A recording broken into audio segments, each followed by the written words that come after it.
قارون کا انجام۔ قارون کون تھا؟ اس کے ساتھ کیا ایسا ہوا کہ وہ اس طرح غرق کر دیا گیا؟ آج بہت کچھ سیکھنا ہے قرآن پاک سے۔ قارون جو ہے حضرت موسیٰ علیہ السلام کے چچا یسہر کا بیٹا تھا، بہت ہی شکیل، بہت ہی خوبصورت۔ جی ہاں، قارون کے اندر بہت ساری بظاہر خوبیاں تھیں، وہ خوبصورت بھی تھا اور لوگ اس کے حسن و جمال سے متاثر ہو کر اس کو منور کہا کرتے تھے۔ اس کے ساتھ ساتھ اس کو یہ کمال بھی حاصل تھا کہ وہ بنی اسرائیل میں تورات کا بہت بڑا عالم تھا اور بہت ہی ملنسار اور با اخلاق انسان تھا، اور لوگ اس کا بہت ہی ادب و احترام کرتے تھے۔ ہو سکتا ہے آپ حیران ہو رہے ہو کہ اتنی ساری خوبیاں، پھر بھی اس کا انجام اتنا برا ہوا۔ اب میں سے جو اگر مجھے کوئی خوبصورت سن رہا ہے اور جناب کوئی عالم جس کو اپنے آپ کو سمجھتے ہیں کہ بڑے علم والا ہوں وہ سن رہا ہے، خوش اخلاق بھی ہے، ملنسار بھی ہے، لوگوں میں مقبول بھی ہے، لیکن ہم سب کو اس بات کی فکر ہونی چاہیے کہ ہمارا انجام بھی اچھا ہو۔ یہ نعمتیں اللہ نے دی ہیں نا، ان نعمتوں کا شکر ادا نہ کرے، ان نعمتوں کو حاصل کرنے کے بعد رب کی نافرمانیوں میں لگ جائے تو پھر یہ چیزیں عذاب کا باعث بھی بن جاتی ہیں۔ غور سے سنیے، قارون کے پاس بے شمار خزانہ اور دولت آ گئی۔ اب اس کے حالات میں ایک دم تغیر پیدا ہو گیا، زندگی کا لائف سٹائل جو ہے وہ تبدیل ہو گیا۔ اب سامری کی طرح وہ بھی حضرت موسیٰ علیہ السلام کا بہت بڑا دشمن ہو گیا اور اعلیٰ درجے کا متکبر اور مغرور پراؤڈی ہو گیا۔ جب زکوٰۃ کا حکم نازل ہوا تو اس نے حضرت موسیٰ علیہ السلام کے سامنے یہ عہد کیا کہ وہ اپنے تمام مالوں سے اپنے مال کا 1000واں حصہ زکوٰۃ نکالے گا، مگر جب اس نے اپنے مالوں کا حساب لگایا تو وہ تو بہت بڑی رقم زکوٰۃ کی بنتی ہے۔ اب ذرا غور کیجئے کہ مال کا 1000واں حصہ ہمارے مسلمانوں کے لیے تو 40واں حصہ ہے نا، 2.5% ہے ہر سال زکوٰۃ، جو اس کی تفصیل ہے اس کے بعد، لیکن اس کو تو 1000 میں 1 روپیہ دینا تھا اگر غور کیا جائے، مگر چونکہ وہ بہت بڑی کیلکولیشن بن گئی، بہت زیادہ خزانہ تھا، تو اب اس کے اوپر حرص نے، بخل نے، کنجوسی نے حملہ کیا۔ اب وہ زکوٰۃ کا منکر ہو گیا اور بلکہ عام طور پر بنی اسرائیل کو بہکانے میں لگ گیا کہ حضرت موسیٰ علیہ السلام اس بہانے سے تمہارے مالوں کو لینا چاہتے ہیں، یہاں تک کہ حضرت موسیٰ علیہ السلام سے لوگوں کو بدگمان کرنے کے لیے اس خبیث نے، اس غلط آدمی نے یہ گندی اور گناؤنی چال چلی کہ ایک عورت کو بہت زیادہ مال و دولت دے کر اس بات پر آمادہ کیا کہ وہ حضرت موسیٰ علیہ السلام پر بدکاری کا الزام لگائے۔ چنانچہ عین اس وقت جب حضرت موسیٰ علیہ السلام واز فرما رہے تھے، قارون نے آپ کو ٹوکا کہ فلانی عورت کے ساتھ آپ نے معاذ اللہ برا کام کیا۔ حضرت موسیٰ علیہ السلام نے فرمایا اس عورت کو میرے سامنے لاؤ۔ چنانچہ وہ عورت جب بلائی گئی، اللہ کے نبی ہیں حضرت موسیٰ علیہ السلام، کلیم اللہ ہے، اور آپ پر یہ الزام لگایا جا رہا ہے، تو آپ نے فرمایا اے عورت، اللہ کی قسم جس نے بنی اسرائیل کے لیے دریا کو پھاڑ دیا اور عافیت و سلامتی کے ساتھ دریا کے پار کر کے فرعون سے نجات دی، سچ سچ بتاؤ کہ واقعہ کیا ہے؟ حضرت موسیٰ علیہ السلام کے جلال سے وہ عورت سہم کر کانپنے لگی اور اس نے مجمع عام میں صاف صاف کہہ دیا کہ اے اللہ عز و جل کے نبی، مجھ کو قارون نے کثیر دولت دے کر آپ کے پاس بھیجا تھا، آپ پر الزام لگانے پر آمادہ کیا تھا۔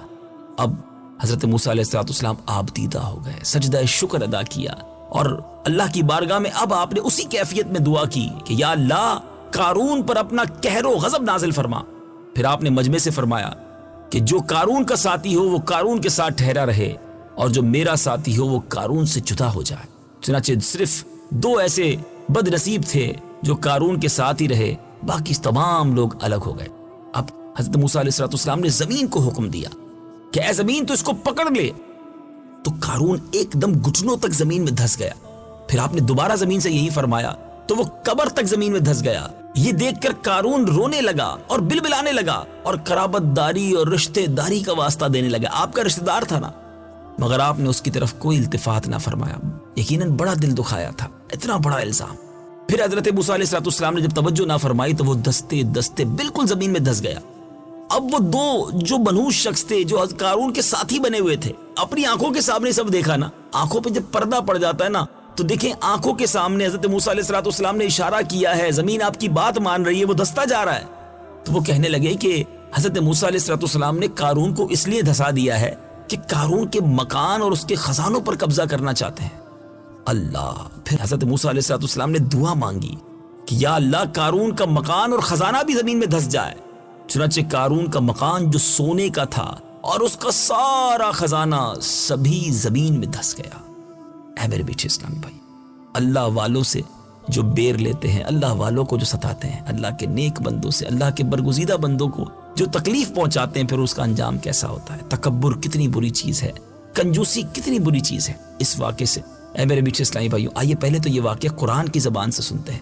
اللہ تعالیٰ ارشاد فرماتا ہے کہ قارون کو کتنے خزانے دیے تھے, ان خزانوں کی کنجیاں ایک مضبوط اور طاقتور جماعت بمشکل اٹھا سکتی تھی. اس کی کیز جو ہیں, جی ہاں خزانہ تو کتنا ہوگا, جن صندوقوں میں جن تجوریوں میں وہ خزانہ رکھا جاتا تھا ان کنجیوں کو اٹھانے کے لیے ایک بڑی جماعت درکار ہوتی تھی.